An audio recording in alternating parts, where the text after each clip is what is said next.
Que a paz e as bênçãos do Senhor continue em nossos corações hoje, agora e sempre, com as graças de Deus. Nós sempre iniciamos um trabalho doutrinário, primeiramente chamando a atenção dos companheiros da importância desse momento que nós estamos participando. É muito importante para nós, cada vez, todas as vezes, em qualquer lugar onde nos reunimos em nome de Jesus, buscarmos ter alegria, esperança e confiança em nossos corações, independente de problemas ou de dificuldades que porventura estejamos enfrentando. Por que essa alegria? Por que essa esperança e por que essa confiança? É só recordarmos as próprias palavras de Jesus: onde dois ou mais estiverem em meu nome, aí também eu estarei. E temos certeza que mais de dois se juntam a nós em nome de Jesus, e nunca será demais nós pararmos e nos perguntarmos: o que é que eles vêm fazer aqui? O que é que eles estão fazendo aqui? Primeiramente, não vêm aqui para aprender conosco, mas sim para atender às nossas necessidades, estejamos nós encarnados ou desencarnados. Qual deve ser a nossa postura nesses encontros? Como deve ser o nosso comportamento? Aprendemos a aproveitar a oportunidade que nós estamos tendo, aprendendo a conversar com eles, abrir o coração a eles, falar de alegrias que nós já tivemos, tristezas que já amargamos, vitórias que já conseguimos, derrotas que não conseguimos esquecer, falar daquilo que nós sentimos que ainda precisamos alcançar, para vencer a dificuldade que a vida ainda nos apresenta, porque dentro das possibilidades que esses nossos irmãos nos oferecem, nós podemos utilizar os recursos que tem e dentro dos esforços que nós fazemos para sermos atendidos. Em verdade, nós dizemos que deveria ser sempre pela presença deles que aqui nos reuníssemos, no corpo ou fora do corpo. Então, que possamos agradecer a Jesus a mais uma oportunidade do estudo, e nós pedimos a nossa irmã para utilizar no início da página que ela veio para nós aqui, que realmente, às vezes a gente traz um ponto meio delicado e fica difícil saber por onde começar. E simplesmente ela trouxe o começo aqui que a gente precisava. Essa passagem aqui, quando Jesus fala: se eu tenho falado das coisas celestes, você não aceite mais isso, eu falo das celestiais, é o encontro que Jesus teve com Nicodemos. Diz o Evangelho de João que, no capítulo 4, que de noite Nicodemos foi ter com Jesus, e chegando diante dele, cumprimentando o mestre, disse: mestre, sabemos que vens da parte de Deus, porque ninguém pode fazer o que tu fazes se Deus não estiver com ele. Só isso que Nicodemos diz a Jesus. Só isso. Quem tiver a oportunidade, pega o Evangelho de João e vê isso.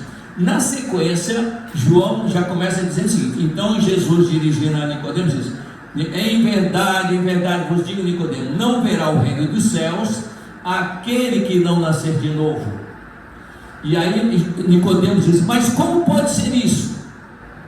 Como pode um homem sendo velho voltar ao ventre de sua mãe? Olha só, hoje nós sabemos que a reencarnação é a nossa volta através das nossas mães para o renascimento. Antes da doutrina espírita, a grande dúvida que nós tínhamos sobre a nossa origem era se era criado por Deus no nascimento ou na concepção. Era essa a dúvida que nós tínhamos. Olha só quanto nós avançamos em menos de 300 anos. A ideia que se tinha da nossa origem aqui no planeta é: Deus cria no nascimento ou na concepção. E hoje nós sabemos não, que nós somos criados muito antes do planeta. Antes do planeta. Para ter uma ideia, o nosso planeta, por exemplo, tem mais ou menos, segundo a ciência, 4 bilhões e 600 milhões de anos, e foi construído para nos receber, para sermos reeducados. 4 bilhões e meio de anos construído para nosso aprendizado aqui. Jesus, quando conversa no seu Evangelho, e aí a gente vai ver a diretriz que tem, que depois na sequência diz o seguinte: Nicodemos, eu vos falo das coisas que você não entende, mas isso eu falar das celestiais, e hoje nós vamos falar das celestiais. O que acontece?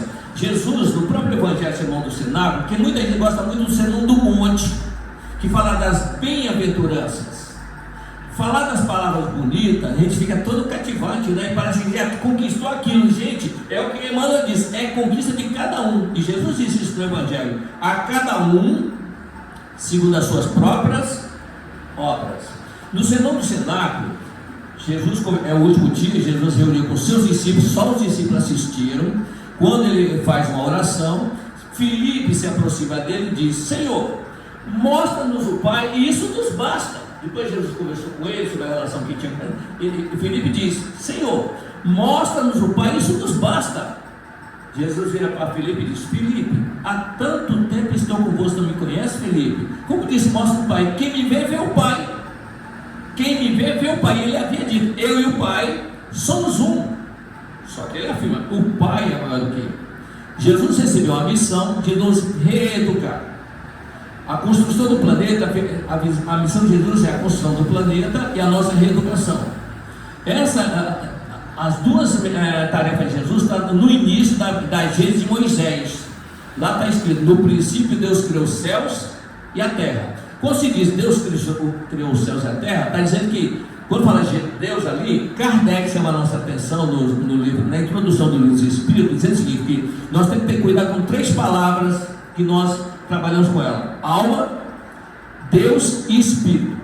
Na questão 536b do livro dos Espíritos, Kardec pergunta aos Espíritos o seguinte: concebemos que nisso como em tudo, nada acontece sem que seja da vontade de Deus. Mas perguntamos se os Espíritos também não operam para colaborar na obra, para acalmar, dirigir e orientar. E os Espíritos responderam: mais evidentemente, e nem poderia ser de outra maneira. Deus não opera diretamente na matéria. Então o Criador não opera na matéria. O Criador não opera na matéria. Utiliza aqueles que estão em condições, já pela elevação, de fazer o trabalho complementar para quem precisa. E Jesus recebeu essa incumbência de nos receber aqui para nos redirecionar. E ele, inclusive, o sermão do Senac, ele diz: Pai, eu vos rendo graça por haver me amado antes da fundação do mundo. Quer dizer, Jesus coloca tudo isso. Infelizmente, nós lemos Jesus, mas não prestamos atenção na palavra de Deus, que ele presta atenção na nossa conversa, não nós na dele. Nós estamos mais preocupados com impedir a Jesus do que atender o pedido dele para nós. E quando é verdade, o grande objetivo, e no próprio sermão do Senac, ele diz: Pai, eu rendo graça porque cumpri a tarefa que me foi concedida. Quer dizer, ele cumpriu a tarefa dele. E qual é a tarefa dele? Está lá no Evangelho na Gênesis de Moisés, na sequência: façamos o homem a nossa imagem e semelhança. O que é fazer o homem a nossa imagem e semelhança? É fazer o princípio inteligente passar por uma experiência do reino mineral, vegetal e animal para chegar no nominal. E nominal, que é o que nós estamos aqui, ter condições de ter uma inteligência, uma memória, para ser reeducado e aprender o que? A respeitar e obedecer ao Criador. É só isso. Nós só temos que aprender a respeitar e obedecer, mais nada. Quem disse é o próprio Jesus no Sermão do Monte, quando ele diz lá para nós: nem todo aquele que me diz Senhor, Senhor entrará no reino dos céus, mas sim o que fizer a vontade do meu Pai que está no céu. Então, dentro disso aí, a doutrina espírita diz para nós que nós todos seremos perfeitos. Questão 116 do livro dos Espíritos: todos se tornarão perfeitos. Ocorre também assim: nós somos imortais. Nós somos imortais. Aí às vezes as pessoas perguntam: como é que nós podemos explicar a imortalidade dentro da doutrina, ou a nossa perfeição? Via de regra, nós que temos alguma coisa estudando ou entendendo, nós partimos a explicando os efeitos e não a causa. Qual é o efeito da nossa perfeição que as pessoas explicam? Não, cada encarnação se aprende um pouquinho mais. E nós vamos sempre reencarnar. E aprendendo cada vez mais, nós acabamos alcançando a perfeição. Sim, isso é efeito, não é causa. E a nossa imortalidade? Não, ninguém morre. Se encarna e reencarna, não morre. Bom, em primeiro lugar, e todo tem a origem, a imortalidade, a nossa perfeição está no Criador. Nós somos imortais e somos criados por Deus, e nada que Deus cria pode ser destruído. Muito simples isso. Que se alguém pudesse destruir a obra dele, ele seria mais poderoso que o Criador. Então não pode existir isso. Ou nós aceitamos, ou não estamos entendendo que Criador que nós temos. Nós só somos imortais como somos criados por Deus. O que Deus cria, nada pode ser destruído. E por que não vamos atingir a perfeição? Depende de nós. Só que é o seguinte: a vontade do Criador não pode ser mudada. Deus é imutável. Nós, infelizmente, nós falamos fazer para agradar a Deus. Gente, não existe isso, agradar a Deus. Nós temos que evoluir para agradar a Jesus, para cumprir a tarefa dele. Esse é o objetivo. Jesus está conosco há mais ou menos 4 bilhões de anos. 4 bilhões de anos. Com a sequência do tempo de vida dividido em 24 horas, nós nem sentimos isso até pelas próprias reencarnações. É o que nós chamamos de recomeço. Então nós nem sentimos esse tempo todo tão longe de casa, nós nem lembramos de onde nós viemos. E hoje eu vou falar de onde nós viemos, porque nós somos imortais e porque nós somos realmente iremos alcançar a perfeição. Quem estuda o livro dos Espíritos, também você lê os Espíritos, é uma coisa interessante. Você lê uma pergunta e a resposta, entendeu as palavras, você entendeu a explicação toda. Não é assim que funciona. Nós trouxemos aqui apenas para iniciar, na questão do 650, Kardec faz a seguinte pergunta aos Espíritos: origina-se de um sentimento inato à adoração ou é fruto de ensino? E a resposta que eles dão que os Espíritos dão sentimento inato, como o da existência de Deus. A consciência da sua fraqueza leva o homem a curvar-se diante daquele que o pode proteger. Pessoal, quando nós damos demonstração de fraqueza, confiante no Criador, é que nós começamos a crescer. Jesus reproduziu toda a nossa história e a nossa necessidade. Em primeiro lugar, o nosso comportamento ele reproduziu num mandamento só. Se nós pegarmos a Bíblia, tem gente que não consegue ler a Bíblia, né? Porque a Bíblia, na verdade, ela registra história, um monte de coisa, acontecimento. Mas Jesus resumiu tudo que nós precisamos no seguinte mandamento. Olha o que ele diz para nós. Quando ele perguntaram a ele qual o maior mandamento da lei, 3 evangelistas escreveram sobre isso. Um só, Jesus pede para explicar. Nos outros evangelhos, Jesus é que explica. Amarás o Senhor teu Deus, todo o teu coração, toda a tua alma, todo o teu sentimento. Esse é o primeiro e grande mandamento. E o segundo semelhante a esse: amarás o teu próximo como a ti mesmo. Quando o fariseu pergunta a ele sobre isso, ele diz, aí Jesus pergunta a ele: o que está escrito na lei? O que você lê nela? Aí a gente vê que existe uma coisa diferente entre ler e estudar.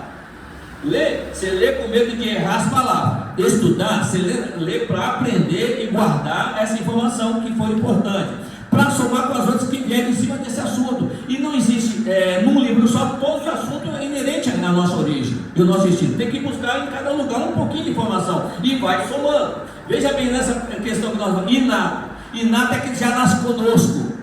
Mas nós falamos inato aqui no planeta, mas e na nossa origem? Inato como a existência de Deus. Porque quando Deus nos cria, já coloca uma parte dele, uma centelha dele, uma fagulha dele em nós, em cada um de nós. A ciência nossa hoje é capaz de identificar pelo DNA a origem de alguém, não é?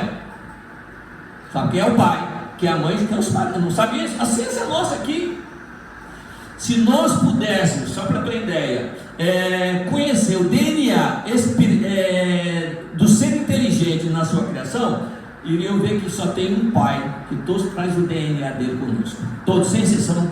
Não tem 2 criadores, só tem um. Então nesse aspecto aí, nós temos que saber por que nós viemos para o planeta. Se Deus não constrói mundos, por que foi construído? Se fala muito no pecado original. E a que se atribui o pecado original? Adão e Eva, não é isso? Gente, Adão e Eva, quando é colocado em questão, em função do ato que eles cometeram, dizendo o sexual, a relação entre o homem e a mulher. A base da doutrina espírita é justamente a reencarnação. Eu pergunto, quem é que pode reencarnar sem esse ato acontecer? Então não pode ser um pecado. Existe uma função, existe um respeito sobre ela. A função da reencarnação é procriar, crescei-vos e multiplicai-vos. Mas nem sempre nós respeitamos o ato. Aí é outro problema nosso, não é do ato em si. Para ver detalhe. Uma coisa é o ato em si, que tem uma função. A função é procriar, fazer. E que é procriação? Nós não criamos um outro ser, nós criamos uma forma para um ser que precisa usar. Olha que grandeza é a ciência divina. Através de uma relação de um homem e de uma mulher, construindo uma forma do ventre da mulher para que ela absorva ali uma centelha, um princípio inteligente que vai ser colocado ali para exercer a função dela. Então nós nascemos. Então bem, nós geramos uma forma que é necessária para nós podermos nos movimentar. E, por outro lado também, na questão 236 dos Espíritos, Kardec pergunta se os que vão aos mundos transitórios, que eles dão a entender, os Espíritos dão a entender a Kardec, que os mundos transitórios são mundos mais adiantados. Porque na 235, ele pergunta o seguinte: quais são as que vão aos mundos transitórios? Todo aquele que vai aos mundos transitórios tem o desejo de progredir, melhorar e alcançar o destino que os eleitos alcançaram. Quer dizer, então nós sabemos que tem um termo para quem alcança, que é o eleito. O eleito é aquele que vai em linha reta, sem as quedas que são comuns para nós. O eleito. Então é lá na 235 que aparece isso. Kardec, então, vendo a importância dos mundos, não estou perguntando. Sendo transitórios esses mundos, os que vão a esses mundos são seres corpóreos, porque a referência de Kardec, ele não tinha conhecimento como espírito lá em cima, aqui embaixo ele não tinha. Então ele usava a nós como referência. São seres corpóreos os habitantes desses mundos? Não. Externo é deles a superfície, os que habitam de nada precisam. Aí Kardec baseia, se não precisa de nada e não tem corpo, aí ele acha que será que um dia a Terra vai chegar nesse mundo? Então na questão 236D, a gente pula as duas, por quê? Quer ver, nós ficamos perdidos em umas intermediárias que tira a nossa concentração do objetivo principal. Aí ele diz na D: sendo transitório o estágio desses mundos, até um dia pertencerá ao número deles, já pertenceu. E aí que é durante a formação. E durante a formação nossa aqui, para ter uma ideia, o nosso planeta tinha 2.000 graus de calor na superfície, que foi uma massa retirada do Sol para colocar em órbita para ser construída a nossa casa. No livro A Caminho da Luz, o Emmanuel traz para nós sobre essa construção do planeta. Ele tem todo um detalhamento da construção, e ele já inicia logo no primeiro capítulo: reza as tradições do mundo espiritual. Quer dizer, porque Emmanuel ia uma vez por semana no plano espiritual superior, e lá ele conversava com as entidades mais evoluídas. Então ele ouvia as informações para poder trazer para nós. Reza as tradições do mundo espiritual, que na direção das nossas vidas planetárias existe um conjunto de espíritos puros e perfeitos, em quais as mãos estão as diretrizes do nosso planeta, eleitos pelo Senhor Supremo do Universo. Essa comunidade, Jesus também pertence a ela, ao que nos é dado saber, só se reuniu 2 vezes no curso do milênio conhecido, nas proximidades do planeta. Ou seja, quando Jesus construiu o nosso planeta, todos os governadores planetários se reuniram aqui. Solidariedade? Sim, mas também preocupação, porque é um planeta, uma massa que a nossa, vai sair do Sol, ser colocado em órbita, em movimento, e está tudo em movimento, não está nada parado. Só para entender que nós não usamos na nossa imaginação. Vai fazer uma obra aqui, fecha todo o trânsito, é isso? Não, ninguém passa, não, está tudo em movimento. Então, se errar de direção, um choca com o outro e acaba com tudo. Pode acontecer, é lei física isso aí. Não tem nada assim garantido, tem que ser uma capacidade muito grande para fazer um trabalho desse. Por isso que quando eles ficam agradecidos por poder cumprir uma tarefa dele. Nós somos indestrutíveis, mas o planeta não. Pode, de vez em quando você vê aí essas lascas de plataforma circulando no espaço, são gestos de planetas que não conseguiram sobreviver de uma colisão um com o outro. Isso acontece. Bilhões e bilhões de bilhões, vai acontecer com alguns. Então isso é provável. Então o que ocorre? Nesse aspecto aí, nós temos que aprender uma coisa. O Evangelho diz como fazer, e a doutrina espírita explica por que fazer. Repara como é que Jesus disse para nós como fazer. O inativo aqui é o seguinte: Deus coloca uma centelha em nós. Essa centelha não importa o tempo que vai levar. Eternidade é nada para um tempo que for. Nós falamos que nós estamos aqui nesse planeta há 4 bilhões e meio. Emmanuel, quando nós falamos, quando ele diz o seguinte, só para mostrar como é a dificuldade da construção do planeta, sobre o nosso entendimento humano, ele diz assim: que força sobre-humana, pois colocar aquela massa incandescente do núcleo que deu origem, transportá-la através do espaço, obedecer leis matemáticas e precisas para a sua função do porvir. Imaginemos os seus primeiros dias como planeta. A superfície do planeta atinge 2.000 graus de calor, com seus elementos estivesse sendo submetido num forno incandescente para a avaliação dos elementos que iriam formar a nova escola dos seres. Quer dizer, então Emmanuel está dizendo o seguinte, que a 2.000 graus de calor, como se os elementos que seriam utilizados estivessem sendo submetidos num forno incandescente para avaliar os elementos que iriam formar a nova escola dos seres. Se é uma nova escola, nós tivemos a primeira antes dessa aqui. E aí que nós começamos. Por que nós viemos para cá? Qual foi o pecado original nosso? Da origem. Está na questão 124. Aliás, ela aparece na 115. Quem estuda a doutrina espírita, depois que a gente grava uma resposta, é difícil concordar com o outro. Lá está escrito assim: Deus cria os espíritos simples e ignorantes, é assim que está escrito? Mas na verdade Deus não cria espírito, Ele cria um princípio dele, uma centelha. Na verdade, a nossa origem está na questão 540 do Livro dos Espíritos. Se tiver a oportunidade de pegar o livro do Livro dos Espíritos, é só para pegar ali, por favor, pega a questão de 540, por favor. Eu vou colocar aqui onde está escrito, para vocês só dizer se confirmam ou não. No finalzinho da questão da resposta da 540, você tem pressa não, é só pegar o livro e para ler depois. Está escrito assim: é assim, este escreve sobre como se age aqui no planeta dos espíritos, mesmo os imperfeitos. Dos espíritos.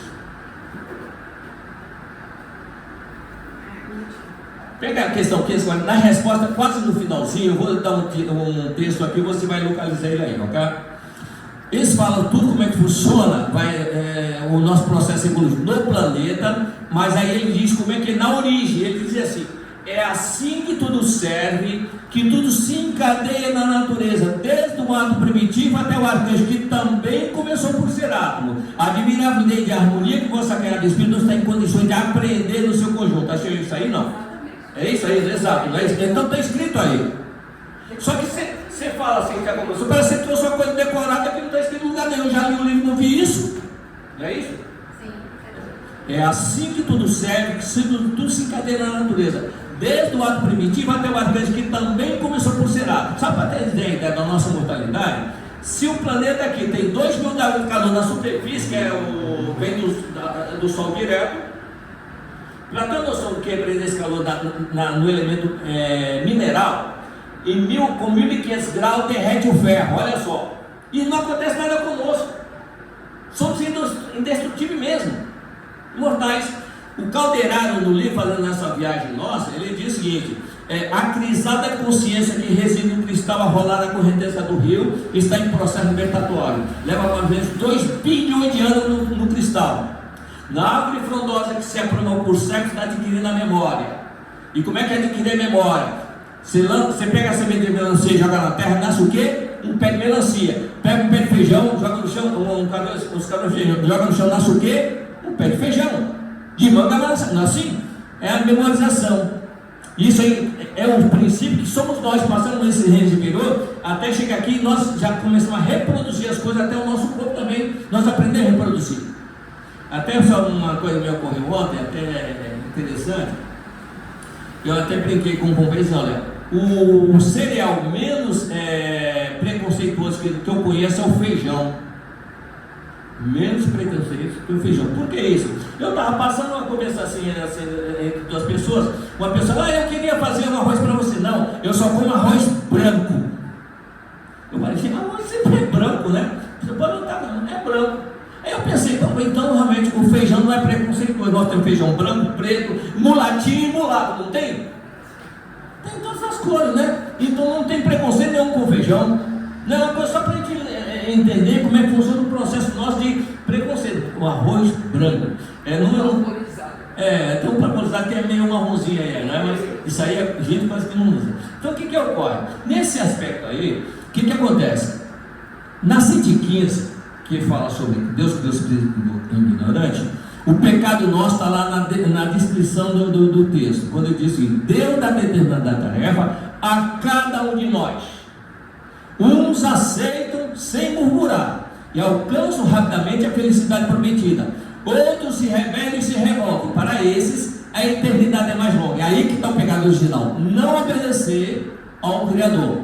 Só que o Criador, para ele não faz nada, ele incomoda os companheiro de jornada que ele tem.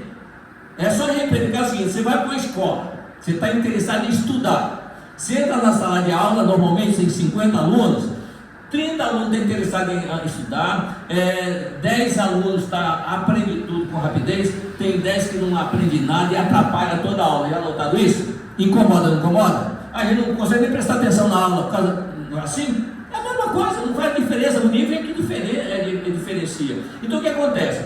Para esses rebeldes, sem exceção nenhuma, são todos trazidos ao planeta, não só a Terra, todos os planetas que tem aí. E Jesus conta isso para nós em uma parábola, a parábola do filho pródigo. Quando ele diz, ele sempre tem parábola que diz, um pai tinha 2 filhos, não é isso? Uma primeira parábola dele, curtinha, que ele tem, ele diz, conversa com o doutor Talê, ele diz, um pai tinha 2 filhos. Disse um dos filhos, filho, vai ao campo arar a terra. Ele disse, tá bom pai, eu vou, mas não foi. E ele disse ao outro, filho, vai ao campo arar a terra. Ele disse, não vou não pai, mas depois arrependido foi. E ele perguntou ao doutor Talê, qual dos 2 você acha que atendeu o pedido do pai? O que fez o que o pai pediu, não o que disse que ia fazer. E nós às vezes juramos fazer as coisas só enquanto está difícil para pedir, né? Depois esquece tudo que prometeu. Nós repetimos essa história aí. Aí vem a parábola do filho pródigo, que nós trouxemos para a nossa reflexão. Antes da parábola do filho pródigo, nós falamos que tem um ensinamento que ele trouxe para nós, daquele amar a Deus sobre todas as coisas, é o próximo a ti mesmo. Repara a verdade, o Jesus diz ali para nós que amar ao próximo a ti mesmo, esse é o primeiro denominador. E o segundo é amar ao próximo como a ti mesmo. Então, nós temos que inverter a ordem. Eu primeiro tenho que me amar. Se eu não me amar, eu não consigo amar ninguém. Como é? Mas calminha. Às vezes uma pessoa tem uma relação com certas situações, ele ama a vida por causa daquela relação, não é por causa dele. Se ele perder aquilo, acabou a vida para ele. Então não é assim que funciona. Nós temos que ser inteiro em nós. Então, bem, a pessoa tem uma vida maravilhosa, ele ama a vida por causa da situação. Se ele perder aquele tudo, não tem mais sentido para ele a vida. Então ele não tem amor por ele, ele tem amor pelas coisas que ele tem na mão. Então isso é materialista. Não tem que ter cuidado com essas posturas nossas. Não sei se está dando para entender isso. E nós temos que abrir mão de tudo isso. Na própria Bíblia traz aquela história de Jó. Satanás diz, por assim, por aí e por ali. Não, olha, as pessoas que te atendem é porque você dá tudo que eles precisam. Você teve com Jó? Jó é um discípulo meu fiel. Também ele é rico, tem poder, tem família, tem tudo. Claro que ele vai te amar. Você está autorizado a tirar tudo dele, menos a vida dele. Olha só, e vai tirando tudo dele, Jó sempre. Deus me deu, Deus me tirou. Louvado seja o nome do meu Senhor. Deu para entender? A gente não. Se está melhorando, depois perde tudo, já começa a ficar revoltado e aborrecido. Às vezes pode não falar, mas interiormente está falando. Está dizendo, gente, não está valendo a pena, eu vou trocar religião. Essa daqui não dá camisa para ninguém. Deu para entender? Nós estamos negociando na religião, não é assim que funciona. O nosso problema é sair do planeta, não é continuar no planeta. Então, nesse aspecto, Jesus coloca aí na palavra do rico, temos justamente esses 2 filhos.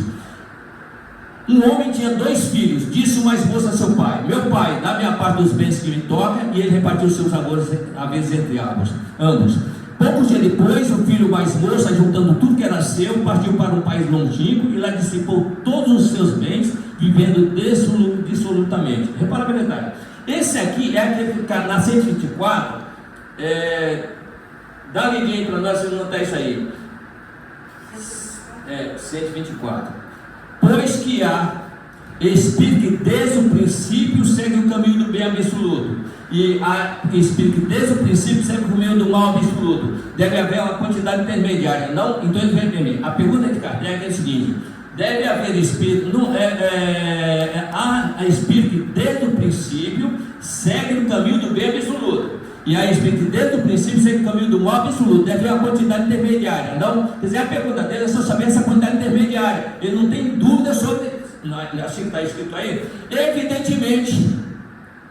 E a quantidade intermediária é a maioria, não é isso que ele coloca?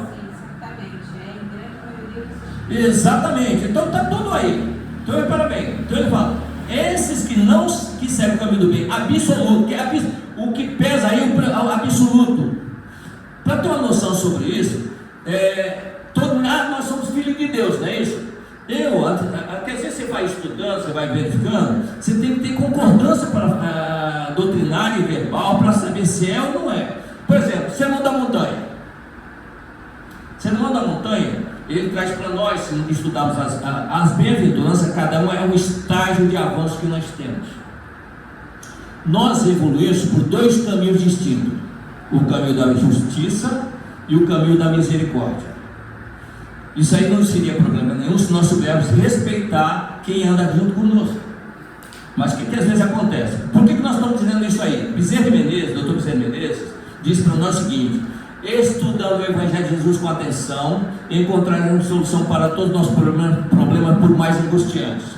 Sobre esses dois caminhos, lá no Evangelho, Jesus, conversando com o doutor da lei, é o seguinte: em verdade vos digo que as meretrizes dos publicanos entrarão primeiro do que vós no reino dos céus, porque João veio pelo caminho da justiça e vocês não ouviram. Ou seja, olha só, então Jesus está dizendo que João veio pelo caminho da justiça e eles não ouviram, mas as meretrizes dos publicanos ouviram. E Maria de Nazaré vem pelo caminho da misericórdia. Nas bem-aventuranças nós vemos esses dois caminhos que tem, toda viagem tem um começo e um fim. São 9 bem-aventuranças, 7 delas estão sempre no verbo futuro, somente 2 estão no presente. A primeira quando diz: bem-aventurados os pobres de espírito, que desse é o reino dos céus. Conquistou, já é. Depois vem o outro dizendo: bem-aventurados que foram perseguidos por amor da justiça, porque desses é o reino dos céus. Então conquistou, então houve 2 conquistas. E qual é o caminho da justiça e que segue o caminho da misericórdia? O bem-aventurados misericórdia, os bem-aventurados de espíritos é o da misericórdia. Bem-aventurados puros de espírito, que esses vêm pelo caminho da misericórdia. E o outro vem, bem-aventurados que são perseguidos pelo amor da justiça. Mas esse aí realmente é o último estágio que nós temos, a última bem-aventurança. E a primeira? Na primeira da misericórdia, bem-aventurados os que choram. Bem-aventurados que choram serão chamados de filhos de Deus. Porque choram? Não é o choro do desespero, é o choro do arrependimento. O nosso bem-aventurado, Emmanuel tem uma página aqui, no Pão Nosso, bem-aventurança, que diz que bem-aventurado é aquele que já participa da tarefa do Senhor. É um título que Jesus dá para nós, não é o que a gente dá um para o outro, não. Jesus dá esse título para nós. O Emmanuel diz para nós sobre isso aí. Bem-aventurado, então é uma conquista que nós realizamos, não é um estágio que nós alcançamos. E bem-aventurado já nos garante a nossa presença da terra. Não acelerar é manter e continuar fazendo. Então, nesse aspecto aí, o que ocorre? Nós começamos a perceber o seguinte: qual é o primeiro passo na bem-aventurança, no caminho da misericórdia? Bem-aventurados que choram, que esses serão consolados. Serão consolados. Ou seja, eu vejo que eu tinha tudo para fazer e não fiz, e aí eu choro porque a culpa é minha. E abro um parênteses aqui, nós falamos muito de perdão, não é isso? Existe uma coisa que nós temos que ter cuidado com o perdão, que é o auto-perdão. Imagine uma pessoa, imagine qualquer um de nós, com um parente qualquer que faz uma coisa, quer dizer, que o resultado realmente não gostaria que acontecesse, depois você fica com aquilo na cabeça, por que eu não pude evitar aquilo? Então, a pessoa não consegue se perdoar quando ele faz alguma coisa. Só tem uma noção, teve uma vez aí que um pai trouxe um carro novinho para mostrar para a família. O filho dele pegou e foi lá e riscou todo o carro dele. Acontecido.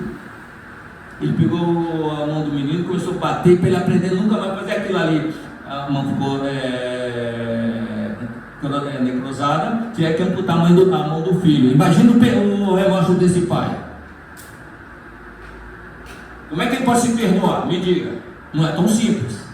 Então a pessoa fica se cobrando, e quando se cobra, nós eliminamos todas as defesas nossas, ficamos entregues até os obsessores que nos perseguem. Esse é o pior que tem, porque os outros não, eu fiz, não, ele pelo menos ele está indo. Jesus tem uma palavra para ele: vinde a mim todos vós que estáis cansados e sobrecarregados, que eu vos aliviarei. Como nós falamos isso, que às vezes nós trabalhamos no serviço da casa, que são trazidos encarnados, estão sofrendo do outro lado, porque ele não quer se perdoar.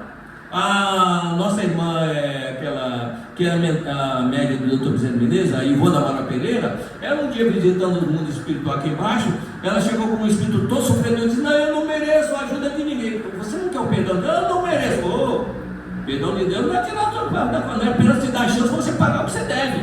Não tem ninguém que pagar por nós, não. Tem gente, tem religião que diz que Jesus veio pagar, não é isso? Gente, se ele viesse pagar, ele não podia dizer: ninguém sai até que pague o que sentiu. É simples a coisa, não tem que muito discutir. Ninguém sai até que pague o último centavo.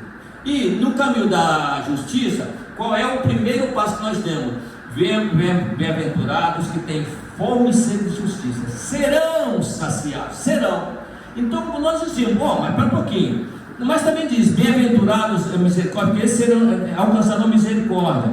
Bem-aventurado todos aqueles que também ajudam o seu semelhante, que serão chamados filhos de Deus. O próprio João, no evangelho dele, no versículo 10, ele diz, ele fala sobre a construção do planeta de Jesus, ele diz, ele veio ao mundo e o mundo foi feito por intermédio dele, mas o mundo não recebeu. Mas todo aquele que o receber poderão tornar-se filho de Deus. Então, baseado nessa função, olha, então nós não somos, nós podemos nos tornar filho de Deus. Agora, nessa palavra aqui, Jesus diz que nós somos sim filhos de Deus. Está aqui na palavra. É só a gente ler ela com atenção. E quando Jesus coloca, a gente tem que ter, vai ficar assim, dos dois, qual é o mais coerente? Porque quando Jesus falava para nós, é como Nicodemos. Se Nicodemos, que era um doutor da lei, não entendia. Se Kardec, como o nosso irmão lê aqui, os irmãos respondendo a Kardec, admirável lei de harmonia que o vosso sacanhar de espírito não está em condições de aprender no seu conjunto. Está falando com Kardec, que é o construtor da nossa doutrina, ele não aprendeu. Não é aprender, não, aprendeu. Quer dizer, conseguiu assimilar. Tanto assim que ele só vai usar princípio que ele diz na questão 607, que só dava a palavra espírito, espírito, espírito. Aí na 607, se a nossa irmã puder ler para nós, por favor, a 607A. Hein?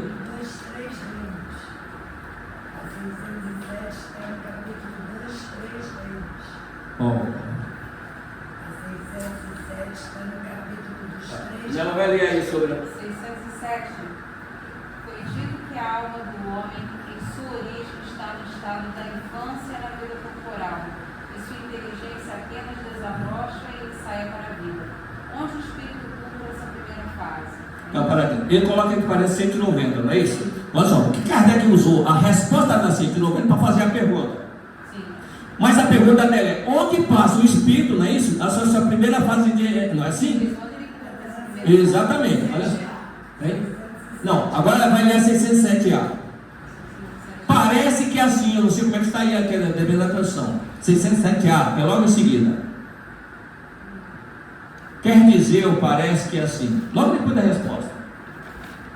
A pergunta que ele faz é: onde passa o espírito, essa primeira fase do seu desenvolvimento? E aí vem logo a 607 logo abaixo. Não, antes desse. Já não. Uma outra pergunta: a alma pareceria assim ter sido o princípio inteligente dos seres inferiores? Exatamente, só que por tradução, o que acontece? Quando você vê as traduções, você não pode copiar igualzinho está nas outras, você não tem que pagar o direito autoral. Na original do Faraday, parece que é assim, né? Então são seres, o princípio inteligente, são seres iniciais, o princípio, ele já muda, não é mais isso que ele usa, princípio inteligente. E no finalzinho lá da 607, qual é a pergunta aí? Esse período de humanização começa sobre a Terra? Não, a resposta é 607A. A alma? É porque aqui não tem número. Ah, tá aqui. Não tem números, só tem. Não, eu leio por aqui, então fica mais prático.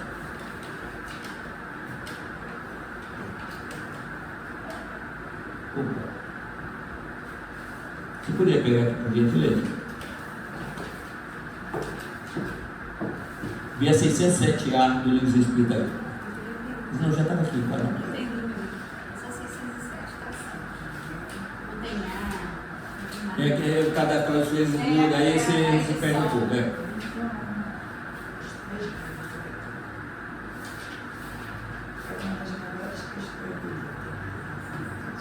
Não, pode ler aqui. Vou dar para ela lá.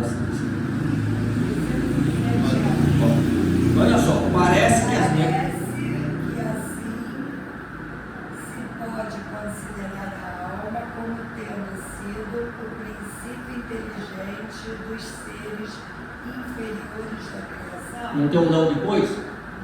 Não. Então é aquele negócio. Não, quer dizer, é como se quer confirmar a tua pergunta, né? Eles respondem, os espíritos. Já não dissemos que tudo em a natureza se encadeia e tende para a unidade? Só para aí. Esse aqui é da 540. É assim que tudo se encadeia na natureza, desde o ato primitivo até o arpejo, que também começou por ser ato. É tudo se encadeia. Agora pode ler na sequência. Nesses seres, cuja dizer é que o princípio inteligente... Não é escrito, o princípio inteligente... O princípio inteligente se individualiza... Se elabora pouco a pouco. Pouco a pouco e se Vai ensaia para a vida. Conforme acabamos de dizer. Olha só, conforme acabamos de dizer, isso aí tem importância, por quê? Kardec, quando perguntava, ele estava sentado numa mesa, com os médios do lado, e a gente está respondendo através dos médios. Então, ele fez uma pergunta lá, do Espírito, mas entre a sua pergunta, vocês já teve uma conversa entre eles, não teve com Jesus que o Nicodemos. Eles se explicaram para Jesus, então eles parecem que, conforme acabamos de dizer, já te dissemos uma coisa, acabamos de dizer agora para você, ele tem que ver como é que está colocado, não entender isso não, acabamos de dizer, pode continuar agora, por favor. É de certo modo um trabalho preparatório, como o da germinação, Por efeito do qual o princípio inteligente sofre uma transformação e se torna espírito. Olha só, o princípio inteligente sofre uma transformação. O que é a transformação? Ele recebe um perispírito, só isso. Ele agora vai receber um perispírito, que é um recurso maior, onde ele vai ter inteligência, vai ter todos os atributos dentro, porque o Dr. Benedito diz para nós o seguinte, que a nossa consciência está no perispírito, não está em nós. Então ele parametrar dentro disso aí, o que acontece? É aí que nós começamos trabalhando com a nossa inteligência local, que é uma espécie de uma segunda inteligência para nós, e aí Jesus conta, porque Jesus que trabalha em tudo isso, só que ele conta a parábola usando termos humanos, porque seria mais difícil entender se não colocasse coisas ligadas a nós. Ele disse aqui, depois de ter consumido tudo, sobreveio àquele país uma grande fome e começou a passar necessidade. Então foi encostar-se a um dos cidadãos daquele país, e este o mandou para os seus campos a guardar porcos. Ali desejava ele afastar-se das alfarrobas que os porcos comiam, mas ninguém las davam. Caindo, porém, em si, ele disse, quer dizer, então ele começou a raciocinar. Nós pensamos mais quando estamos em dificuldade, anotaram isso? Na pior, você começa a verificar realmente o que está errado com a gente. Aí Jesus diz, e aí Jesus está contando a parábola, é só um estágio. Esse estágio aqui leva mais ou menos alguns milhões de anos, ou bilhões de anos para acontecer. Não é tão simples assim não. Só para ter ideia, todo mundo já ouviu falar dos capelinos chegaram aqui, não é isso? Os capelinos, segundo o livro Universo e Vida do Áureo, uma parte foi de Sírios para a Capela, leva em média uma transformação com um período desse de 30 mil anos. Lá em Capela, alguns se redimiram e voltaram para Sírio, outros fizeram uma revolta lá e foram obrigados a vir para o planeta Terra. E Jesus recebeu eles aqui. Recebeu eles aqui mais ou menos há 35 mil anos atrás. E Jesus prometeu a vida deles aqui, porque eles iriam nos ajudar com eles tinham conhecimento, e os nossos que estavam aqui não tinham conhecimento aqui. Porque, de acordo com o André Luiz, nós viajamos do Homem das Cavernas até agora 200 mil anos, em 200 mil anos. Só que no livro Libertação, lá diz que nós estamos raciocinando há 40 mil anos. Então é só fazer uma continha de matemática. Então, no primeiro, se nós estamos 200 mil anos viajando aqui, e há 40 mil anos estamos raciocinando, 40 mil anos chegaram os capelinos que já estavam no estado de provas. Ninguém retrocede. Então nós passamos 160 mil anos no mundo primitivo. É um quarto do tempo que nós conseguimos no mundo de prova, que já está acabando agora. Só para ter ideia sobre isso. Tudo é escalado e tem prazo para tudo. Então, quando nós começamos a raciocinar, e aí esse Caim ele diz, olha o que Jesus diz: quantos jornaleiros de meu pai? O que é jornaleiros? Serviçais do pai. Então lá na origem tem serviçal também, não é todo mundo filho não. Deus não cria filho não, ele cria um princípio inteligente. Esse inteligente evolui lá ou no planeta, evolui lá primeiro, se não obedece depois de evoluído, ele é destacado para um planeta para reaprender. E ali então começa a mente desenvolver o trabalho dele lá como jornaleiro e servidor. E nós vamos ver isso aqui no diálogo de Jesus, né? Ele diz: quantos jornaleiros? Meu pai tem pão com a fartura e eu aqui morrendo de fome. Levantar-me-ei e irei ter com meu pai.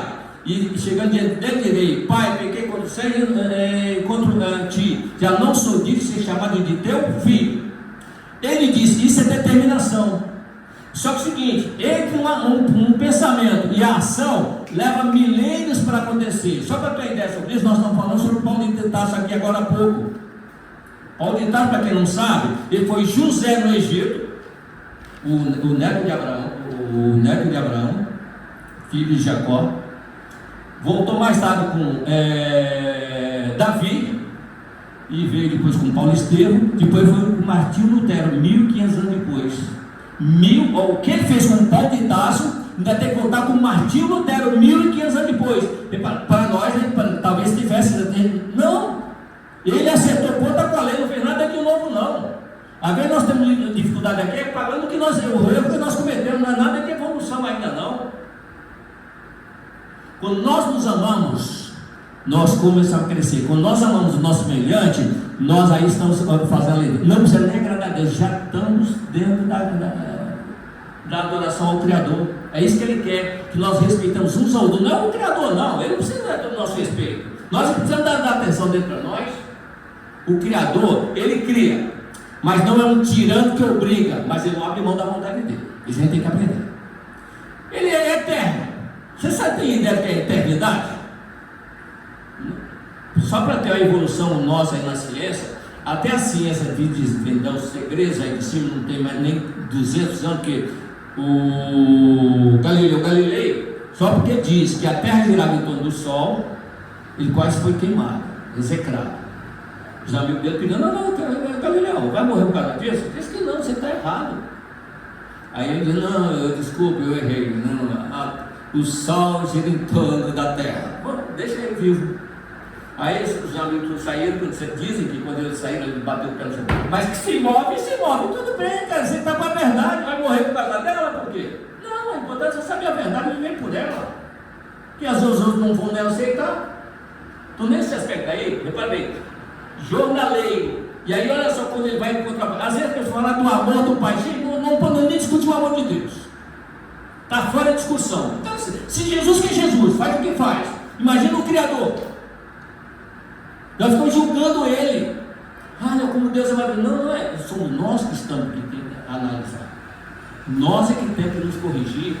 O problema é nosso, não é eles não, nós somos um problema de Jesus, temos que entender isso.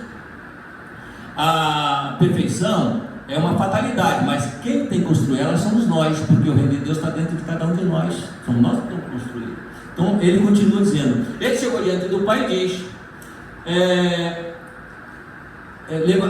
entrando ele ainda longe, seu pai veio a ele com paixão e correndo abraçou e beijou. Disse-lhe o filho, pai, pequei contra o céu contra ti, já não sou digno de ser chamado teu filho. O pai nem discutiu isso aí, mandou dar o anel dele, mandou dar a sandália dele, mandou realmente matar um novilho gordo. Novilho gordo é uma simbologia, gente.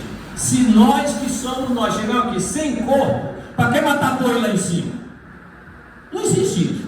É alimentar de um alimento sagrado, não é um alimento, porque aqui não entender nada, um alimento que caiu do céu, nem o maná que Moisés recebeu, ele é divino, ele é humano, ele é inter-humano, que mandaram para cá, do plano espiritual para cá, nem esse ainda é, ele só durava um dia só, e o alimento que o Senhor nos manda, nós temos dois tipos de alimentação, a material e espiritual. A matéria alimenta a matéria e o espírito alimenta o espírito.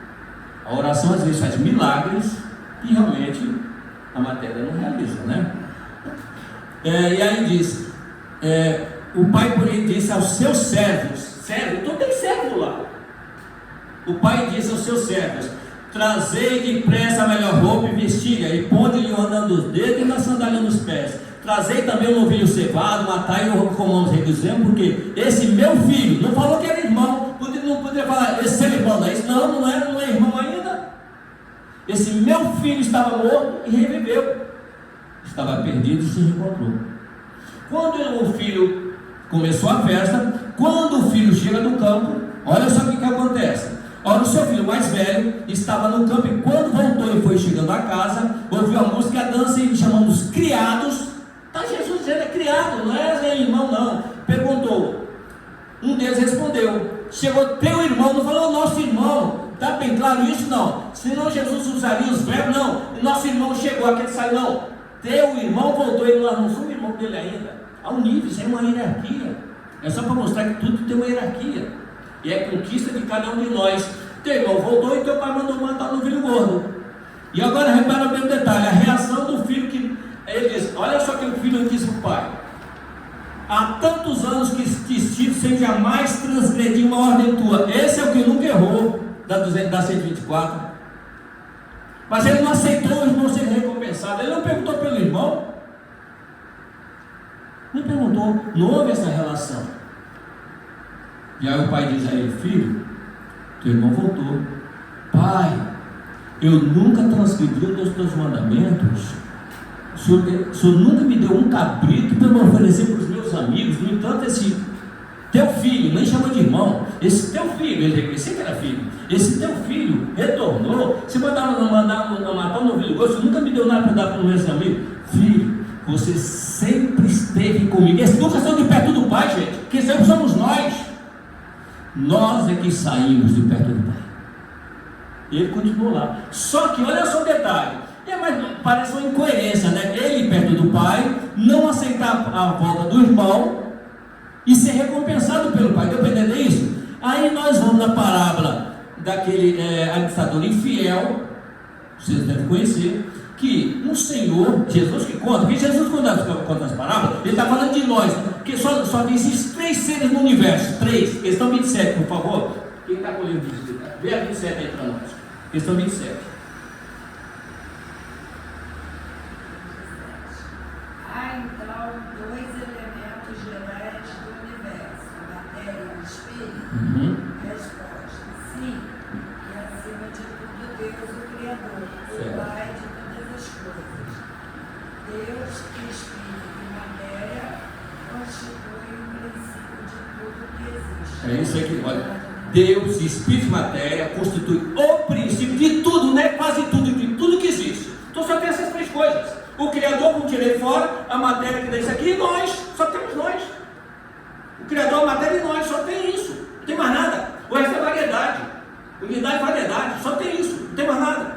Nós no reino vegetal, no reino animal, você tem uma ideia, quando há 2 bilhões de anos atrás, não havia oxigênio no planeta. Sabe quem gerou o oxigênio para nós? Nós mesmos no estágio das cianobactérias. A ciência diz o seguinte: se nós pudéssemos viajar no passado, retornasse a 2 bilhões de vezes, não poderíamos viver muito tempo, não tivesse equipamento, não havia oxigênio para nos manter. A cianobactéria, ela não precisava de oxigênio, então ela alimentava do elemento da época, e o detrito dela que era o oxigênio que nós estamos respirando hoje até chegar na época das árvores. Isso é todo um trabalho encadeado por Jesus e seus engenheiros siderais. Ele que faz isso tudo no tempo. Nós só estamos no reino nominal aqui, do vírus até o das cavernas, nós gastamos 15 milhões de séculos desse analismo da evolução do mundo, 1,5 bilhão de anos. Então repara o detalhe, é que nessa palavra aqui, ele diz o seguinte: sabe o administrador infiel? É aquele que acusaram ele de estar dilapidando o patrimônio do Senhor. Conhece essa parábola, né? Aí então o Senhor diz: olha, me disseram que você está dilapidando meu patrimônio. Presta conta que você vai ser mandado embora. Aí ele tomou um susto. E ele disse consigo mesmo: trabalhando não tenho mais força. Pedir esmola tenho vergonha. Já sei o que eu vou fazer. Quanto é que você deve ao meu senhor? 80 coros de trigo. Escreve 40 aqui. E você? 100 coros de trigo. Escreve aqui 50. Quando o Senhor soube disso, dessa medida dele, olha só a resposta do Senhor. E toma sua conta e escreve 80. Aí então, e louvou aquele Senhor ao injusto mordomo por haver procedido com sagacidade, porque os filhos deste mundo são mais sagazes para com a sua geração do que os filhos da luz. Aí tiver aquele irmão que não quer aceitar o que chegou. É Deus que está falando, ele conhece, que ele esteve lá e está lá sempre. Nós aqui não estamos, nós estamos podendo ver como é que é lá através das informações de Jesus. E todo que vem ao planeta, por que eles são muito misericórdios das coisas? Porque eles vieram igual a nós, não tem diferença nenhuma. Nenhuma. Só existe, já ouviram falar um unigênito, só para a gente finalizar? Só existe um unigênito, que é Jesus. E por que ele é um unigênito? Naquela questão 277 do Consolador do Emmanuel, perguntaram a ele o seguinte: se os profetas e os anjos poderiam ser chamados de eleitos. Ele responde o seguinte: que os profetas, no termo do trabalho que realizavam, eram aqueles que eram os chamados para o trabalho na sementeira divina. Quanto aos anjos, no nível de elevação que já alcançaram, são aqueles redimidos, os espíritos redimidos, que são os escolhidos para fazer a vontade daquele cujas palavras não passarão. Mas quanto ao eleito, é aquele que segue em linha reta, sem as quedas que não são comuns. E é justo afirmar que o planeta Terra só conheceu um eleito na figura de Jesus Cristo. Só um que nós tivemos, é ele que veio aqui. Se tem um, a gente vê a diferença que ele é. Então a gente não pode colocar Jesus em comparação com os nossos atos, ali nós colocamos. Não, ele é apenas exemplo de seguir, mas nós não somos imitadores, nós somos aprendizes. O próprio Santo Agostinho, quando diz: fazei como eu fazia quando estava entre vós, respeita a posição dele, gente. Ele fazia no nível que nós estamos muito longe de aceitá-lo. Para ter noção, só para a gente fechar a ideia, Agostinho, ainda não era santo, Agostinho 410, ele foi ter com Alarico, rei dos visigodos, que queria invadir Roma. Ele só fez um pedido a Alarico, para não matar as crianças, nem judiar das mulheres, e não inventar os templos religiosos. Porque eu vi em nome de Deus. Deus, o único Deus que você conhece sou eu, nenhum outro maior você vai conhecer, disse o Alarico para ele. Só que ele não atacou uma igreja, não mexeu com as mulheres nem com as crianças. Alguns meses depois ele morreu. Quando ele voltou em 1900 para reencarnar, antes da reencarnação, na figura de Jesus Gonçalves, o mentor dele chamou assim: olha, Alarico, tem um irmão que já tem uma esfera muito elevada, que nunca esqueceu do favor dele, é Agostinho. Ele está direcionando todas as tuas experiências para você sair dessa dificuldade. Se bem aproveitar essa que você vai ter, será a última que você passa pelo planeta. Ou seja, em 410 ele fez um favor, em 1910 ele recebeu para 1.500 anos depois, gente. Ele quer receber amanhã, pedindo hoje, quer receber amanhã ou não é? Por isso que é importante a gente conhecer e saber como funcionam as coisas. Não é quando nós queremos, mas quando nós merecemos. Que o Senhor nos abençoe.